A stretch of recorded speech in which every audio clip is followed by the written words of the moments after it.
Misalul awal jarhu Ibnu Ma'in ala Syafi'i.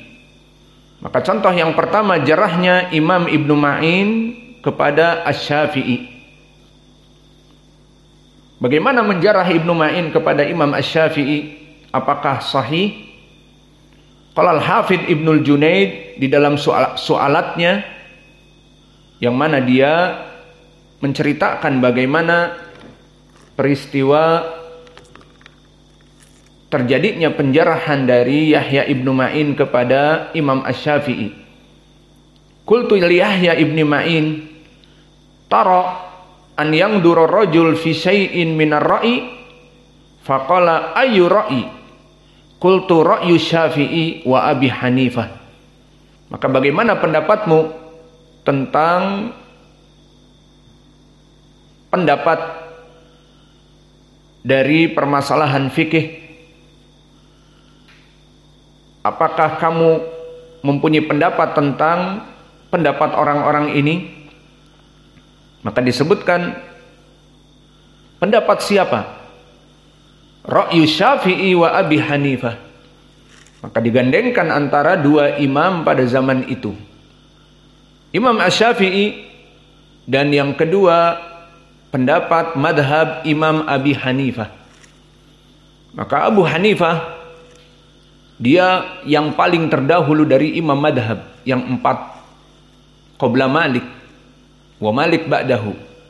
Walakin Abu Hanifah telah didhaifkan dari ilmil hadis oleh banyak para ulama, dan bahkan dicela Abu Hanifah yang mana dia berpedoman kebanyakan kepada ra'i, kepada akal.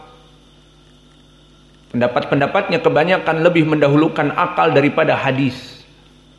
Berbeda dengan ulama ahli hadis seperti Imam Malik di antaranya, Imam Ahmad, Imam Syafi'i dulu, kemudian Imam Ahmad dari murid-muridnya. Maka 3 imam yang datang dari murid Imam Malik menjadi imam madhab juga, Imam Asy-Syafi'i dan juga Imam Ahmad ba'dahu. Haula yuqaddimuna al-ahadits minal uqul. Maka mereka mendahulukan hadis-hadis daripada akal dan daripada ra'i. Wa Imam Asy-Syafi'i barakallahu fikum imam ahli sunnah wa ahli hadis wal fiqh. Fa madhhabuhu yambani ala haditsin sahih. Kama qala Asy-Syafi'i idza sahhal hadis fa huwa madhhabi. Maka Imam Asy-Syafi'i bertumpu kepada hadis-hadis yang sahih dalam madhabnya. Maka dia mengatakan, jika ada hadis yang sahih, itulah madhabku. Maka madhabku, madhab Syafi'i, mengikuti hadis yang sahih. Adapun Abu Hanifah kebanyakan ra'i, pendapat. Namun di sini Ibnu Junaid, al-imam, murid dari Ibnu Ma'in, menanyakan kepada Yahya Ibnu Ma'in, yang Yahya Ibnu Ma'in condong kepada madhab siapa? Abu Hanifah. Maka di saat ditanya, kamu pengikut siapa?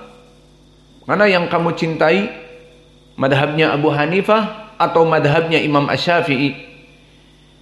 Maka karena Yahya Ibnu Ma'in di sini madhabnya kepada Abu Hanifah, dia mengatakan, dan di sini dijadikan ucapan yang buruk kepada Imam Asy-Syafi'i, ma'ara li muslimin an yang duro fi ra'yi Syafi'i, yang duru fi ra'yi Abi Hanifah ahabbu ilayya min an yang duru fi ra'yi Syafi'i.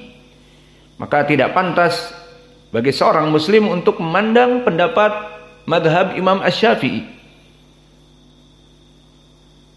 dan agar kaum muslimin melihat kepada pendapat Abu Hanifah, dan aku lebih mencintai pendapat Abu Hanifah daripada Imam Asy-Syafi'i.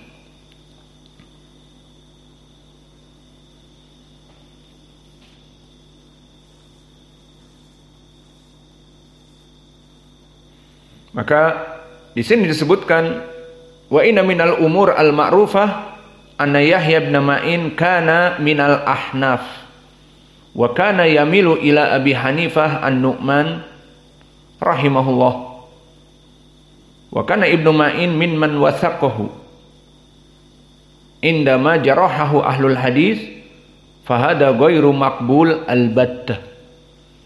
Maka di sini disebutkan oleh para ulama, di saat Abu Hanifah didhaifkan, dan Syekh kami mempunyai kitab Nasrus Sahifah fi bayan ala jarhi Abi Hanifah, disebutkan di sana oleh Syekh kami Mukbil di kitabnya penjelasan dari ucapan-ucapan salaf bagaimana mereka menjarah Abu Hanifah.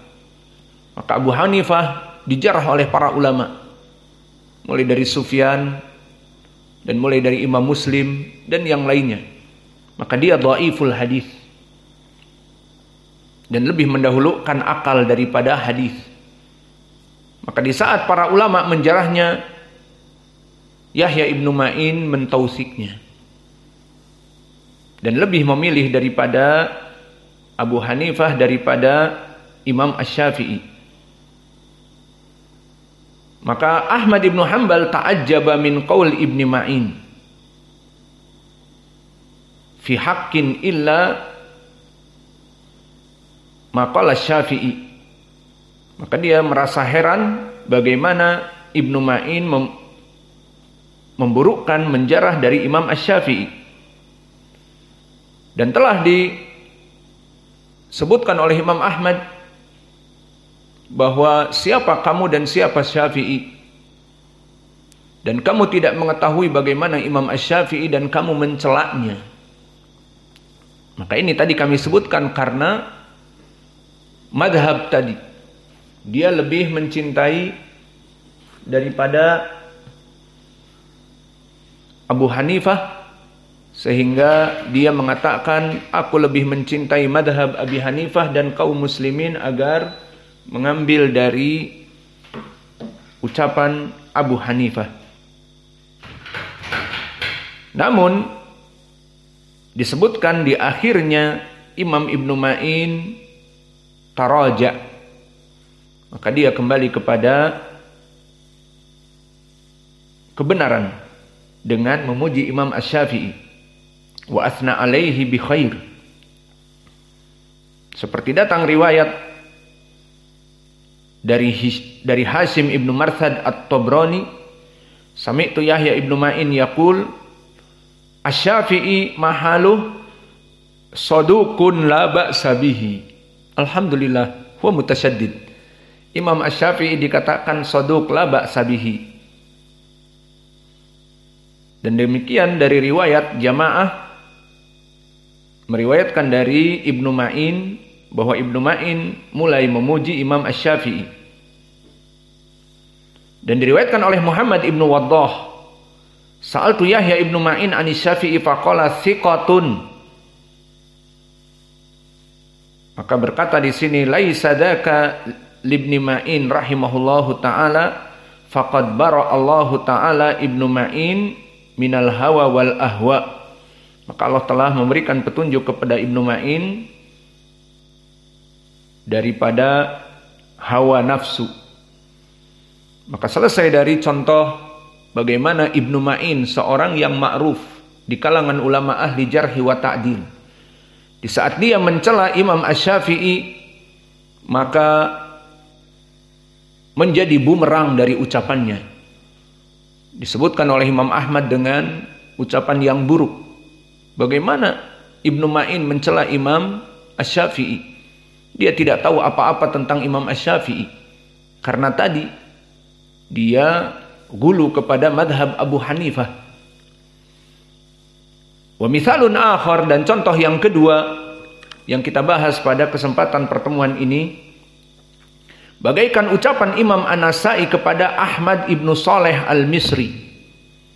Maka perlu diketahui siapa Ahmad Ibnu Saleh Al-Misri, sampai ucapan Imam Asy-Syafi'i, Imam An-Nasa'i tidak dianggap oleh para ulama. Maka Ahmad Ibnu Saleh Al-Misri, lihat ucapan para ulama, dia dijadikan sebagai imam di zamannya. Dan dia hidup di zaman Imam Asy-Syafi'i, di atasnya sedikit, namun hidup di zamannya. Maka bagaimana ucapan para ulama memuji dia? Berkata Abu Nu'aim Al-Fadl ibnu Dukain, Ahmad ibnu Saleh Al-Misri, dia hidup di tabaqah ke-9, maka dia jauh dari Imam An-Nasa'i, yang mana Imam An-Nasa'i termasuk dari murid Al-Bukhari. Maka Abu Nu'aim Fadl ibnu Dukain mengatakan, ma qadama alaina ahadun a'lam bihadis ahlil Hijaz min hadal fata. Maka Abu Nu'aim Fadl ibnu Dukain, yang dia berada di tabaqah yang ke-9, di saat didatangi oleh Ahmad ibnu Saleh, yang dohirnya di tabaqah yang ke-10 atau sepantaran dengan Imam Al-Bukhari, tidaklah datang kepadaku orang yang paling kuat di ilmil Hijaz, bihadis ahlil Hijaz, dari ulama hadisnya negeri Saudi zaman now. Hijaz adalah Al-Haramain, Al-Makki wal Madani. Maka tidak ada seorang pemuda yang paling mengetahui ilmu hadis di negeri Saudi sekarang, fil Haramain, kecuali anak ini. Siapa? Ahmad ibnu Saleh Al-Misri.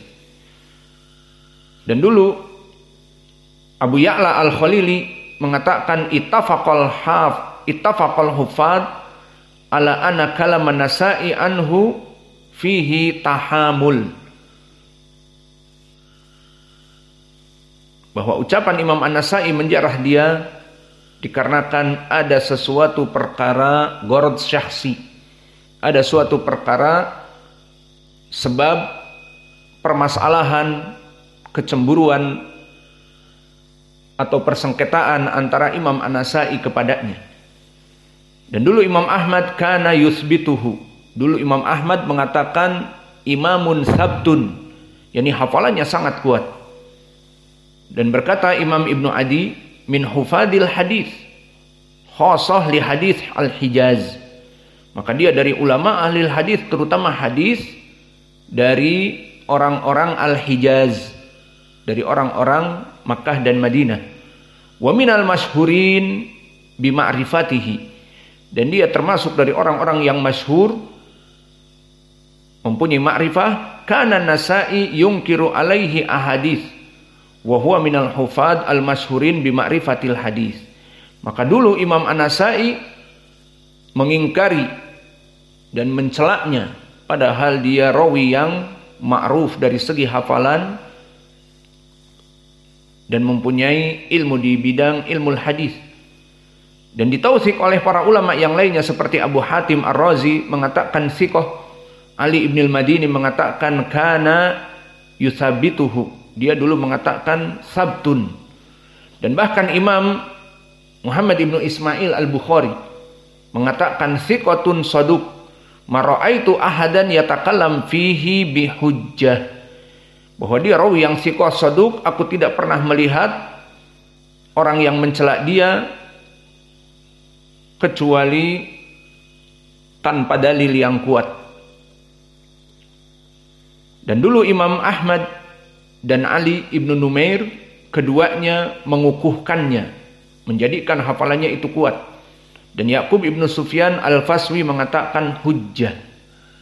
Undur hadihil aqwal minal ulama, yaquluna Ahmad ibnu Saleh Al-Misri hujjah, imam muhaddis fi zamanihi.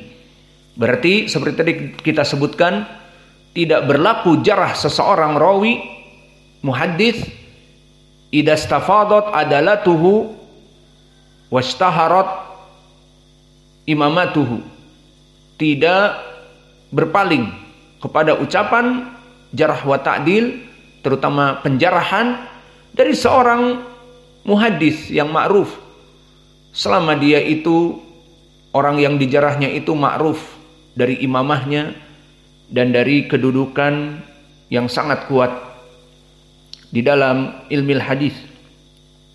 Maka kita setelah tadi mengetahui keadaan Ahmad ibn Saleh, apa celaan Imam An-Nasa'i kepadanya dan apa derajat Imam An-Nasa'i. Fakama araftum An-Nasa'i minal mutasyaddidin fil jarh. Wa madza qala? Qala laisa bithiqah wala ma'mun. Berkata Ahmad ibn Syu'aib An-Nasa'i kepada Ahmad ibn Saleh Al-Misri yang imam, bahwa dia laisa bithiqah wa la ma'mun. Maka dia bukan orang yang thiqah